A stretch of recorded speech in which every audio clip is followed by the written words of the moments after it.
What up, y'all? It's your boy Aaron. We back. One half of the 404 HEELZ.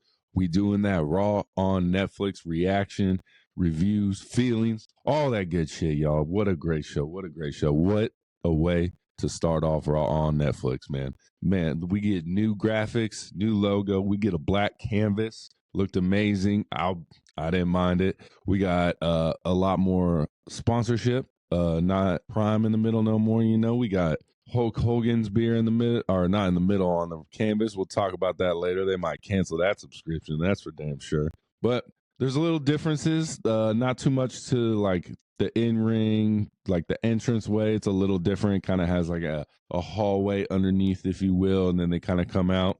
Pretty cool graphics. A little different, but not too different. The mic, the Raw microphone, I'm not a big fan of that circle. I like the square. I don't like it. I'm not a fan of it. And I was thinking, wonder what Miz is going to do when he has a mic. He can't flip the W upside down no more because it says Raw on it. So we'll see what the Miz is going to do. There's these big canvas screens surrounding the ring, and we get a nice video package all about, my boy Steph's going to like this, storytelling. Because wrestling, it's all about the stories, baby. So we get a bunch of storytelling. I was surprised in this video. There was a lot of Hulk Hogan. Again, we're going to talk about him a little later. Fan favorite, if you will. And then it was pretty crazy that in the middle of this video package, Triple H said the word shoot and work. So that was interesting to see. Kind of like little inside baseball, if you will, like Cody Rhodes always says. They finally said shoot and work to a live crowd in a video package. It was kind of interesting to see. Interesting to see for sure, y'all. Then the canvas falls and we get Triple H in the middle, typical Triple H. Are you ready? He calls it he's hyping up the crowd, and he says it, the Netflix era, y'all. Is this what we're gonna call it? But if it's on Netflix forever, how can it be the Netflix era, It can only leave Netflix and then that can become the Netflix era. But Triple H said it, Netflix era. We'll see if it sticks. We got the Renaissance era and we got the Triple H era. I'm a fan of the Triple H era, but then we get a little static. Maybe we get a little static from the video monitor. I'm like, oh shit, why it's 6? That's weird. And then I was like, maybe it's Penta. Could be Penta. And then if you smell, it's the motherfucking Rock, man. He comes out with that stupid ass Brahma Bull belt. He's coming out, gifted to him by Muhammad Ali. I love Muhammad Ali. He's given to him by his widow, but it's a bullshit title. Leave it at home. Put it on a wall. Admire it. Get rid of it. But he comes out, and man, the crowd is popping, man. But he comes out. He's not the final boss. This man is like a CEO, board member Rock. This is Dwayne Johnson, man. I don't think this is the final, but this wasn't character Rock at all. He just comes out, kind of does his thing. He thanks Cody Rhodes, which that's why I was like, okay. And then he thanks Roman Reigns. The weird part was, thanking Cody Rhodes. So he was definitely that head board member, not the final boss. He was definitely straight out there, just giving thanks to everyone, saying how proud he was. Big business, Raw on Netflix. Man, Netflix used to come out on DVDs, y'all. They used to send that shit to your house, and you used to have to mail them back, and they'd send you a new one. Long way. Didn't think when I got them DVDs back in the day, I was like, man, this is going to be WWE on Netflix. I'm going to live stream it through an app. That's crazy, man. Shit is insane. But thanking Cody Rhodes, very, very weird. But he also tells him to say hello to Mama Rhodes as well. So shout out Mama Rhodes. But great moment between Cody and The Rock. He kind of daps him up, as he's leaving the ring. And then we get Solo Sikoa versus Roman Reigns, which we all thought was going to be the main event. But, The Rock coming out as this board member, just kind of doing the, the office administrative shit kind of. It kind of sets it up for us not to have a crazy finish to this Roman versus Solo tribal combat.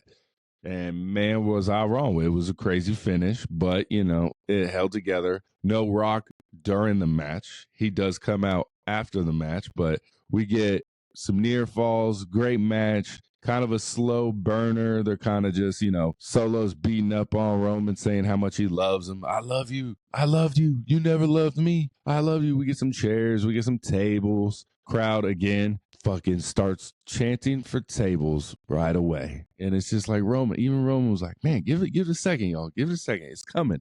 I promise you will get a fucking table in a match that allows tables. It's coming.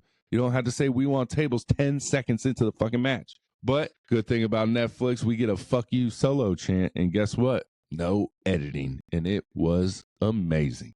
It was so dope. We get no editing. It was just straight fuck you solo. Crowd had to test it out. They didn't know if it was going to work or not. But man, it sounded so good just to like not hear it muted. It sounded weird at first, but it sounded great not hearing it muted. But overall, good match. Not Solo's best match, not Roman's best match. Great storytelling, though. We get Tama Tonga, Jacob Fatu coming out. We get Jimmy Uso. We get Sami Zayn helping. We get all that. No Jay, because Jay's got a lot to deal with Drew McIntyre. So we don't get no Jay help to start the match. And he didn't need it. It was 2-on-2, you know. And then, you know, Roman gets the upper hand. The OG Bloodline takes care of 2.0. And man, here comes Kevin Owens with a stunner out of nowhere. Just did not have that in my deck of cards that Kevin Owens would get involved in this match. It makes sense, but technically he should hate Solo and Roman because they both fucked him up. I know Roman was the ringleader during all of it, but you know, Kevin comes out. He's got the red KO, the evil heel KO, and he hits him with the stunner. We think Solo's going to get the 1, 2, 3. Roman kicks out. KO keeps pounding him, goes for that package pile driver, and then boom, here comes Cody Rhodes music. So I was kind of right, y'all. Cody Rhodes did come to Roman's aid. I thought Cody Rhodes would come to Roman's aid if The Rock was beating the shit out of him, not if it was KO. But it makes sense. KO, we got this match going for Royal Rumble, this ladder match. He's hatred for KO is top tier hatred. So we get a little KO Rumble. Cody, they go into the crowd. They disappear. Sets up another spear.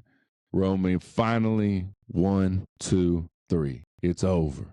It's over. We get the Ulafala coming in. Paul Heyman doing a great job with his facial expressions on the side of the ring, before ring, holding the Ulafala, all that good stuff. And then we get The Rock coming down the entrance ramp again. No music, no nothing. Just walking straight down the entrance ramp. And I was like, here comes the final boss. Let's go. Everyone thought it. The Rock gets in the ring. He has Paul Heyman for the Ulafala. He puts the Ulafala on Roman Reigns. I'm like, man, he's going to fucking rock bottom. He's going to do something. He's going to get him. I'm just waiting for the moment where he turns. And he doesn't, y'all. He gives him a hug. You can see it. He says, I love you, Joe. You know, Roman's first name, you know, all that good stuff. So, guys, what do y'all think? Do you think, is The Rock gonna be in WrestleMania? It doesn't seem that way at all. I said this would set up the kind of storyline for what's going to happen with the road to WrestleMania. And the rumor of The Rock stepping aside and letting it all be about John Cena, it seems to be true, y'all. That seems to be 100% true. And then we can go and talk about John Cena right now. John Cena comes out, electric, crowd's going crazy. He gives a little speech about how he's not the champion. He doesn't deserve to be the champion. His shirt says 16 time on it. And he's like, guys, I don't see me. I haven't won a match in, what do you say, like 2,244 days. Still hasn't, he hasn't won a match in that long, over 2,000 days. 16-time champ, hasn't won a match in 2,000 days. And he says it's just not, in the deck of cards this year for him to have a championship match unless he plays a lottery. And what is that lottery? It's a 30-man Royal Rumble. And we're getting hyped. He's like, I was just going to show up and do the thing and leave and, just kind of give the crowd what they want. And man, does he get the crowd hyped up, and he says he's going to go to the Royal Rumble and he's going to win the Royal Rumble. And so from right now, it seems like the favorite to win this Royal Rumble is looking like John Cena right now. Still want it to be Roman Reigns. It'd be cool if we get the last 2, or you could do maybe the last 4 or 3. You could do like a Randy, fucking CM Punk, Roman Reigns, John Cena. Could you imagine those 4 staring at each other at the end of the Royal Rumble? Man, and you know only one of them is going to win that motherfucker. So insane. It looks like Cody is staying the champ. It looks like it might be Cody versus John Cena at the Royal Rumble. Also, John Cena kind of came out. He was like, everyone's talking who my last match should be. And he rambles off some names, getting the crowd a reaction. Who should I wrestle this person? Should I wrestle that person? Crowd going crazy. Crowd going crazy. Gunther, he says, man, everyone like booed the heels, cheered the baby faces. I felt like, Cody's name probably got the biggest pop out of all that. But it was just great. He addressed a lot of questions and all that good stuff. But I can't wait to see him in the Royal Rumble. Super excited for that. We get the go home show to the Royal Rumble in Atlanta, y'all, in the 404. Also forgot to mention this. I believe the next time Roman will be appearing is in Atlanta. We get a little backstage segment between Paul Heyman and Roman Reigns, and he says, do it on the 27th, a.k.a. Atlanta Raw, a.k.a. go home show to Royal Rumble. I think Roman's going to announce that he's going to enter the Royal Rumble. I'm excited to see it, y'all. Can't wait to see y'all there. State Farm Arena, WWE Raw, Netflix. Let's go, y'all. We get our second match of the night. We get Liv versus Rhea. Definitely thought this was going to be the match that was going to change the title right here. Rhea, I thought there was 0% chance Liv could do this. They needed a big title change on Raw on Netflix, and that's exactly what we get. Great entrances from both of them. Liv's kind of wearing a little throwback, it seemed like, a little throwback to her earlier days when she might have been tag teaming with one Rhea Ripley. But, we get Dom, Dirty Dom. We get Raquel's goofy ass in there too. But overall, great match. Fucking Liv hits a frog splash, which was insane. She hit the Three Amigos. Insane. Good shit. Great match. We get some chair usage, some secret chair usage. We get some great kickouts. And man, let me tell y'all, there was no one in wrestling, AEW, New Japan, anyone that sells a DDT better than Rhea Bloody Ripley. This woman can sell a DDT better than anyone. If you don't believe me, look up that DDT. Look at her just taking DDTs in any match. She sells it so great. I love it. It's the best DDT sell in all of pro wrestling. But, of course, we get two riptides because one riptide wasn't good enough earlier in the match to take out Liv. So we get two riptides. And I was surprised when she kicked out of the first riptide. I haven't seen too many people kick out of a riptide.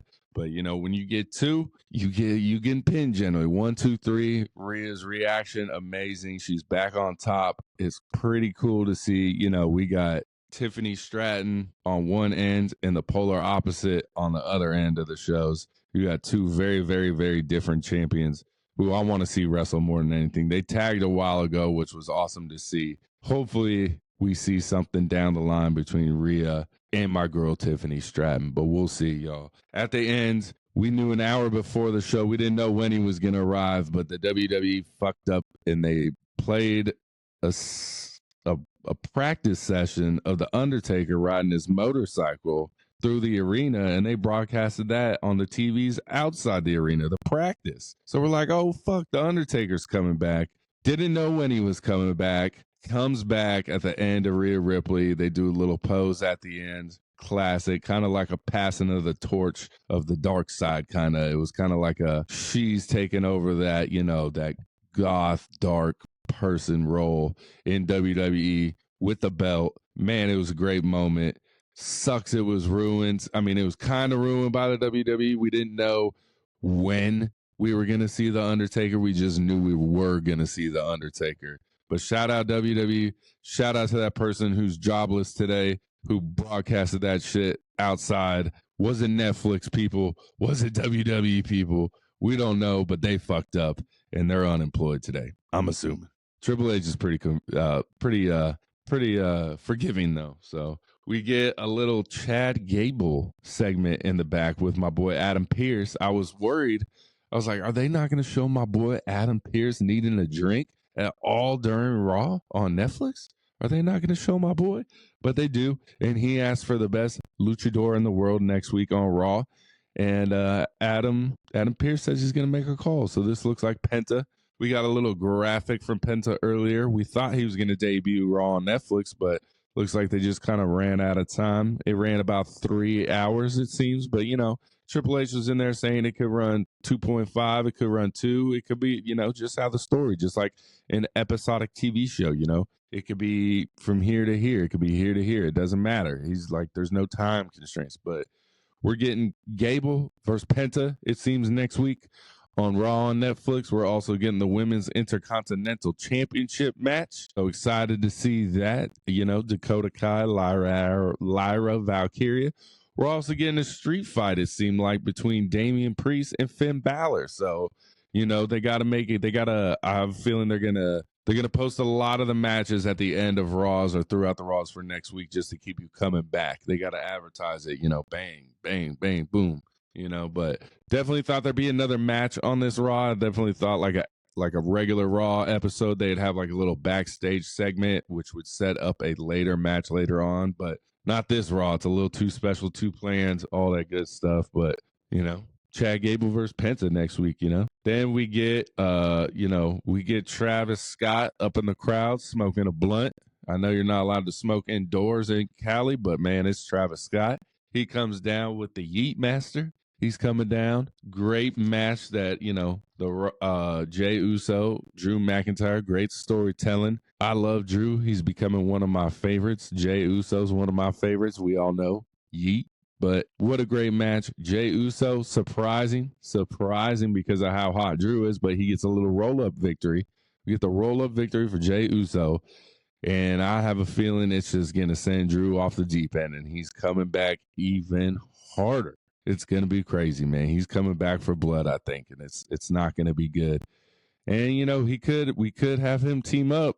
I'm just saying, we could have a little team up with my boy Kevin Owens, and they could be the anti-bloodline, but we'll see about that. But it definitely seems like, Solo Roman, that's kind of a done storyline, and it just seems like they might do the brand split and keep the bloodlines on separate shows and just have, Solo and them do their story over there and Roman and him do his story over there.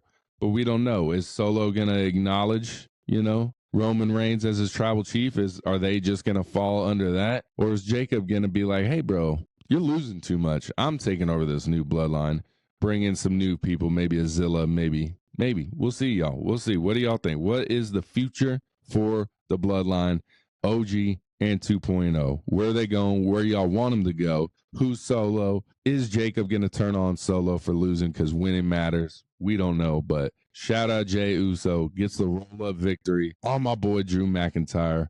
We're going to see where this story progresses as well. Drew, like I said, one of my favorites right now. Great on the mic, great everything. Championship in his future very, very soon. We get a little shot of Stephanie McMahon in the crowd, She's there. Big crowd reaction. We had some celebs in the building. Gabriel Iglesias, he got involved backstage a little bit. We had, Ice Cube Jr. out there, man. We just had a lot of celebs out there doing their thing, being a part of it. Seth Green, we had him. We had a lot of WWE people just sitting in the crowd, the Rays. LA Knight, we get them. The the No Pop War Raiders, just chilling in the crowd, man. Just trying to get as many faces on this Raw on Netflix as possible, it seems. We also get Hulk Hogan coming out to cut a promo. And I don't know what he said on the promo. He got booed almost as bad or worse than Dirty Dom. And he just kept chugging along.